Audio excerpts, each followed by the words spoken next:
భగవద్గీత మీద ప్రమాణం చేసి అంతా నిజమే చెప్తాను, ఎట్టి పరిస్థితుల్లోనూ అబద్ధం చెప్పను, జరిగింది జరిగినట్టు, చూసింది చూసినట్టు అని చెప్పి చిన్నప్పుడు నేను ఒక సినిమాల్లో చూస్తే ఒక పెద్ద జడ్జి ముందు ఒక ముద్దాయిని కోర్టు బోల్లో నిలబెట్టి దాని మీద ప్రమాణం చేపిస్తుంటే అందరూ ఏం చెప్తాడా అని చూస్తారేమో కానీ నేను మాత్రం ఒకటే అనుకునేదాన్ని, అసలు భగవద్గీత ఏంటి, దాని మీద ప్రమాణం చేస్తే అంటే నిజమే చెప్తారా, మేబీ దాని మీద ప్రమాణం చేయడం వల్ల వాళ్ళు నిజం చెప్తారేమో అనుకుని, కానీ తీరా ఆ మూవీలో చూసేసరికి దాని మీద ప్రమాణం చేస్తారు, మూవీలో సంగతి చెప్తున్నా అబద్ధం చెప్తారు.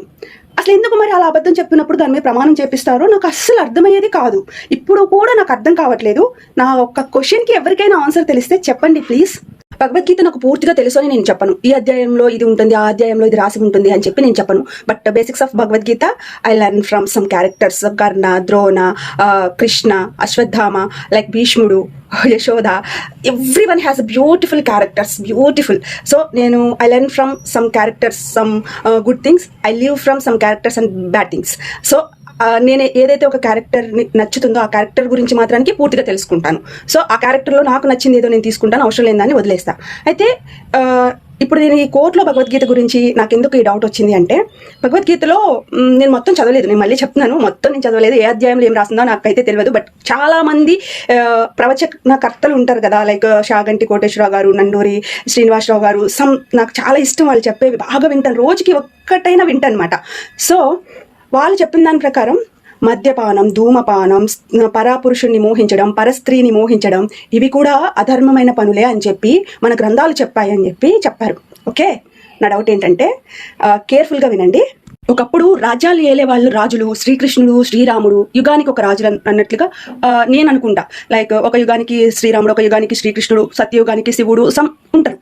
బట్ కలియుగానికి అంటే లైక్ మన రాజకీయ నాయకులు. Okay, right. భగవద్గీతను ఆచరిస్తున్నాము అంటే మన యుగాల నుంచి వచ్చే చరిత్రని మనం గౌరవిస్తున్నట్లు లెక్కే కదా.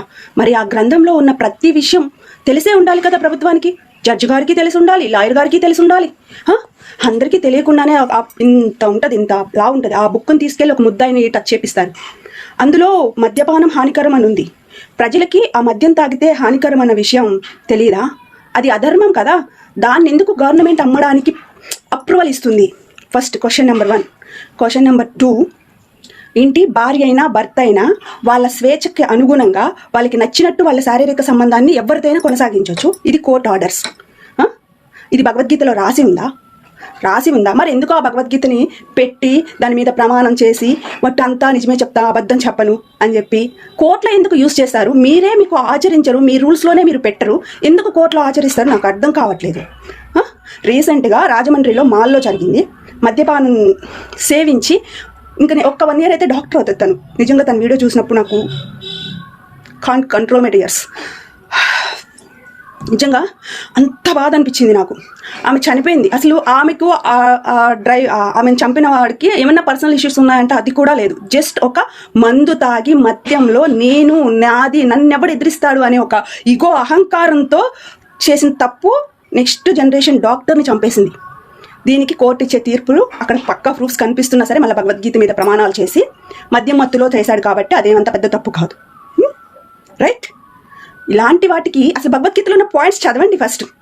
ఎవ్వరు చదవకుండా దాన్ని పట్టుకొని లాయర్లు, జడ్జిలు అక్కడికి వెళ్ళిపోయి దాని మీద ప్రమాణం చేసి నిజాలు చెప్తా. మేబీ కలియుగ దారుణాలంటే ఇవేనేమో.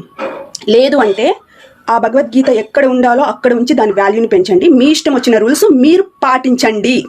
ఓకే, చాలా అంటే చాలా ఇరిటేటింగ్గా అనిపిస్తుంది నాకు ఈ ఆలోచన, ఈ థింకింగ్ చేయడం వల్ల అనుకుంటా. మేబీ చాలా ఎమోషనల్ అయిపోతున్నా. ఆ మద్యం ఎందుకు అమ్ముతున్నారు? అమ్మమని చెప్పి భగవద్గీతలో రాసి ఉందా? మళ్ళీ మద్యపానం మత్తులో ఏది చేసినా అది మత్తులో జరిగిపోయింది. రాసి ఉందా? Thank you. ఎవరికైనా నన్ను ఫస్ట్ విన్నందుకు థ్యాంక్ యూ. ఎవరికైనా హర్టింగ్గా అనిపిస్తే I'm extremely sorry. Okay, first మన చట్టాలు మారితేనే మనుషులు మారుతారనేది నా ఒపీనియన్.